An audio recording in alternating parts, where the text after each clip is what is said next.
샬롬. 여러분, 밤에 쓴 편지는 붙이지 못한다, 뭐 이런 얘기 들어보셨죠?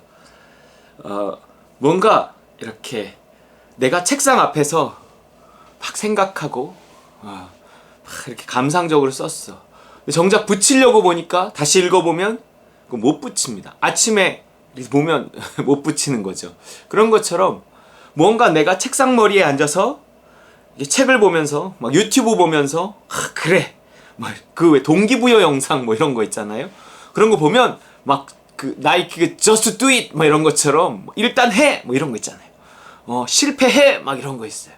그럼 막 그런 데서 용기가 나갖고 한번 해볼까 막 이러는데 정말 현장에 딱 나가고 내가 문 열고 세상 밖을 딱 나가고 이러면요 정말 이렇게 뭔가 다릅니다. 내가 그냥 검색만 했던 거 하고 정말 내가 현장에 나가서 현장을 보고 사람들을 만나고 이러면요 엄두가 안 나고 실제 그 일을 시작하면 더 힘들어지는 그런 경험들을 하면 현실이 얼마나 골리앗처럼 크고 내가 이 현실을 이겨나가기가 얼마나 불가능하고 힘든가, 이거는 정말 현장에 부딪혀 보면 알 수 있단 말이에요. 근데 그런 데서 이렇게 이겨보지 못하면, 그런 데서 살아남아 보지 못하면 이젠 그 생각조차도 하지 못해요. 전에는 생각만 하나 가득했어.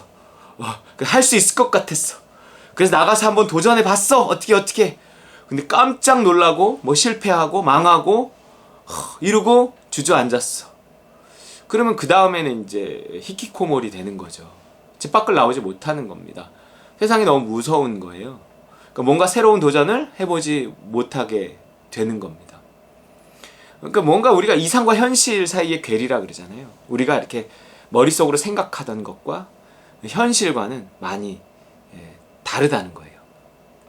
하지만 현실에 부딪혀서 뭐 실패해보고 뭐 좌절해보고 현실의 크기를 가늠해보고 또 성공해보기도 하고 뭐 이러면서 그 현실 속에서 내가 진짜가 되는 거지, 책상 앞에서 내가 생각한 것들은 어떤 것도 진짜가 될 수 없습니다. 내가 진짜인데 나는 있잖아요. 나는 생각한다, 고로 나는 존재한다, 뭐 이런 거 있잖아요. 생각하고 있는 나, 이게 뭔가 나가 이렇게 존재한단 말이에요. 존재. 그 나는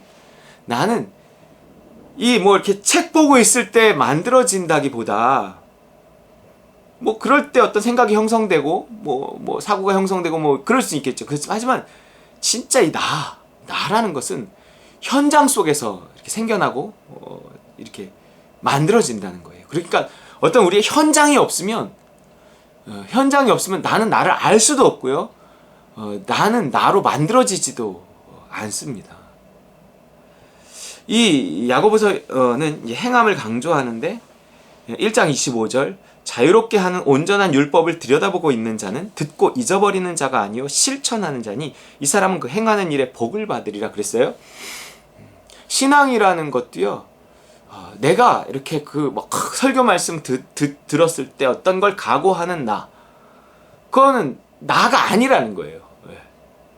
그러니까 뭔가 뭐 이렇게 책 확 읽으면서 이러면 그게 꼭 나인 것 같아.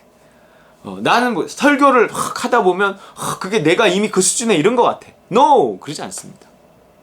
내가 정말 현장에서 그 말씀을 내가 실천해보고 나에게 주신 어떤 마음을 따라서 부딪혀보고 용기를 내서 행동해보고 뭐 이럴 때 진짜 나라는 것이 만들어진다는 거예요. 그 전까지는 다 오해입니다. 환상이고 착각인 거죠. 현장 속에서 부딪히고 실천해 봐야 하는 거예요. 엊그제 이제 주일 말씀에도 향유 옥합을 깨뜨려서 부었던, 그건 굉장한 거거든요. 왜냐하면 이게 바리새인의 집이란 말이에요. 단순히 향유 옥합을 깨서 비싼 걸 깼다 이게 아니라 그 바리새인의 집에 그 죄인인 여자가 들어간다, 사람들이 보는 앞에서 그 일을 한다, 행했잖아요. 그거를 내가 읽으면서 우리도 결심을 할 수 있는, 나도 주를 위해서 뭐 이렇게, 내가 교회를 위해서. 근데 실제로 하는 건 다릅니다. 하면요 몇 번은 하는데요 지속적으로는 할 수가 없습니다. 진짜가 아니기 때문에 그래요. 진짜여야지 이렇게 이게 지속적으로 하면 또한 진짜가 되는 거고요. 그 마가복음 14장 9절에 그 향유 옥합을 깬 여인에 관한 이야기를 하면서 마가는 이렇게 기록해요. 내가 진실로 너희에게 이르노니, 예수님이 하신 말씀을 기록하는 거죠. 온 천하에 어디서든지 복음이 전파되는 곳에는 이 여자가 행한 일도 말하여 그를 기억하리라. 이렇게. 이 여자가 행한 일. 이 여자가 뭐 생각한 일도 아니고, 이 여자의 믿음도 아니고, 이 여자의 사랑도 아니에요. 이 여자가 행한 일입니다. 행한 일. 왜냐면 행한 것만이 진짜기 때문에 그래요. 여러분, 내가 행할 때 그것이 진짜 나예요. 내가 무언가를 생각했다 그래서 그게 나다 이렇게 생각하면 안 돼요. 내가 무엇을 말했다 그래서 그게 나다 이렇게 착각하면 안 됩니다. 실제로 내가 내 삶 속에서 현장이 있어야 돼요. 그래서 저도 되게 그런 것들을 이렇게 두려워합니다. 현장 없이 내가 그냥 사무실에 앉아 설교만 준비하고 설교를 하는 것에 대해서 두려워해요. 저는 나름 현장을 많이 경험했던 사람이기는 합니다. 한 번도 그냥 목회만 한 기억은 거의 없어요. 항상 뭔가를 했어요. 현장 속에서 뛰어들어서 일도 하고, 예전에는 뭐 교목실에, 대학 졸업하자마자 교목실에 있었고, 뭐 그리고 뭐 이렇게 지방에도 갔다 오고, 거기서 뭐 장사도 해보고 뭐 사업도 해보고 뭐 여러 가지 이제 일들을 하면서 현장 속에 이렇게 부딪혀 보는 거죠. 그래서 내가 설교한 바가, 내가 생각한 바가, 내가 묵상했던 바가 현장 속에서 정말 실천할 수 있는 것인가? 근데 현장은 굉장히 무섭습니다. 현장은 정말 무섭습니다. 그 현장 속에서 내가 말한 바, 내가 생각한 바를 실천할 수 있다는 것은 굉장히 어려운 일, 아니 불가능한 일이에요. 왜냐하면 우리가 세상에 나간다는 것은요, 우리가 그냥 교회 안에만 개토화돼서 머물러 있는 것과 내가 뭐 집에서만 있는 것과 이 현장에 나가 사람들과 부딪히는 거는요, 양이 이리 가운데 보내진 것 같다. 예수님도 그러셨어요. 그러니까 이건 뱀 같은 지혜와 비둘기 같은 순결함이 필요한데 내 힘으로 될 수 없는 거죠. 물론 세상 속에 부딪혀서 세상 사람들처럼 뭐 똑같이 해서 살아남을 수는 있어요. 근데 조금이라도 다르려면, 근데 이상적으로 내가 생각한 대로 다를 수가 없어요. 그럼 당장 두려움이 찾아옵니다. 비현실적이거든요. 당장 망할 것 같기도 하고요. 현실적으로 말이 안 되는 그런 게, 야 이건 말이 안 된다, 뭐 이런 것들이 있어요. 말씀을 행하려 하면.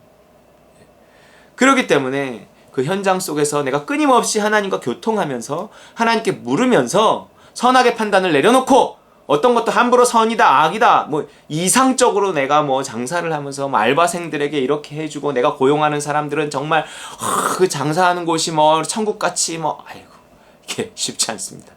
불가능합니다. 현실이라는 것은 잠깐은 할 수 있죠. 그러나 경쟁자들이 나타나고요, 매상이 떨어지고요, 뭔가 이런데도 뭐 내가 남과 다르게 뭐 사람들한테 한다, 종업원들한테 한다, 쉽지, 불가능합니다. 이거. 그렇기 때문에 우리가 세상 속에 그리스도인으로 살아가려면 철저하게 어떤 이상이 아니라 현실인데, 현실 속에서 내가 그리스도인다움을 가지고 살아간다는 것은 정말 뱀처럼 지혜롭고 비둘기처럼 순결해야 되는데 내 힘으로 할 수 없단 말이에요. 내가 나를 십자가 날마다 못 받고 선악의 판단을 내려놓고 믿음대로 믿음만큼만 하는 훈련이 필요합니다. 나는 나로 살아가야 돼요. 그러면서 내가 바뀌면서 나의 현장도 조금씩 바뀌어져 가는 그런 거죠. 그 여자가 행한 일도 말하여 그를 기억하리라. 행한 것만 기억하신다는 거예요. 그렇기 때문에 내가 뭐 책을 읽으면서 뭐 말씀을 들으면서 아나니아와 삽비라 얘기했잖아요. 정말 막 말씀을 들을 땐 막 기도하고 은혜 받을 땐 할 수 있을 것 같았어. 근데 현장에 나가서 정말 다 파는 것까진 했어. 근데 그걸 갖다 바치려고 하니까 이건 너무 무서운 거예요. 현실과의 괴리죠. 불가능한 거예요. 그래서 현실적으로 좀 타협을 하다가 뭐 그렇게 돼버린 거, 성령을 속인 것이 돼버렸잖아요. 헌금을 안 냈다는 게 아니라 속였다는 게 문제가 된 거죠. 어쨌든 이 야고보서 1장 25절, 자유롭게 하는 온전한 율법을 들여다보고 있는 자는 듣고 잊어버린 자가 아니요 실천하는 자니 이 사람은 그 행하는 일에 복을 받으리라 그랬어요. 듣고 실천, 행하는 일에 복을 받는 것입니다. 내가 무슨 생각하고 결심한 것 때문에 복을 받진 않습니다, 여러분. 내가 뭐 대단한 걸 뭐 말했다 그래서 복을 받지 않습니다. 복을 받는다는 게 뭐예요? 일단 믿음이 자란다는 거예요. 믿음이 자란다. 복의 근원 대신 하나님께 가까이 간다는 거예요. 여러분, 내가 현장 속에서, 삶의 현장 속에서, 내가 내 가정에서 내가 말씀을 들은 바, 그것을 내가 정말 믿음을 실천하려고 발버둥 칠 때, 내 할 수 없음을 인정하고 하나님을 의지할 때 그 현장 속에서, 그 실천 속에서 나는 나를 죽일 수밖에 없고 안 되거든요. 성령을 의지할 수밖에 없고. 이건 밤에 생각할 때는 막 그 10층 빌딩도 지었어. 근데요, 이게 안 돼요. 현장 속에서는 안 됩니다. 안 되는 현장 속에서 내가 조금이라도 되게 하려고 발버둥 쳐서 안 되는 나를 십자가에 못 박고 성령님 인도해 주시고 도와주세요. 성령님 도와주세요. 뭐 이럴 때 그분이 주시는 지혜로, 성령의 인도하심과 도우심으로 뭔가 내 믿음대로 믿은 만큼 뭔가를 이렇게 할 수 있는 거거든요. 그렇게 뭔가 행하면서 그 행하는 일에 복을 받는 것입니다. 그렇게 행할 때, 듣고 어찌됐건 행할 때 복의 근원 되신 하나님께 조금이라도 가까이 갈 수 있는 것입니다. 단순히 너무 포기하지 말고, 현실과 이상은 달라, 신앙과 현실은 달라, 그래서 뭐 신앙 따로 현실 따로 이러는 것이 아니라 내가 너무 높은 이상을 가지고 현실에 도전을 했기 때문에 그건 불가능한 것이고요. 현실 속에서 내 눈높이에 맞고 내 믿음에 맞게 믿음대로 믿은 만큼 뭔가 이렇게 조금씩 이렇게 실천해야 되는 거예요. 작은 것이라도 실천해야 합니다. 커피숍 가서, 동네 작은 커피숍 가서 이 쿠폰 안 찍는 거 하나라도, 뭐 꼭 그렇게 하라는 건 아니지만 이삭줍기라는 게 있거든요. 지금 자영업자들이 되게 힘들거든요. 그러니까 그 이삭줍기라는 거 있잖아요. 그것까지 줍지 마라, 뭐 이런 거예요. 뭐 그런 실천이라도 뭔가 이렇게, 그것도 내 힘으로 하면 안 되고 도와주세요, 이러면서 주님 주시는 마음으로 할 수 있다면 거기서부터 실제가 자라나는 거예요. 진짜 믿음이 생기는 것입니다. 그렇게 살아가는 저와 여러분 되시길 주의 이름으로 축원합니다.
오시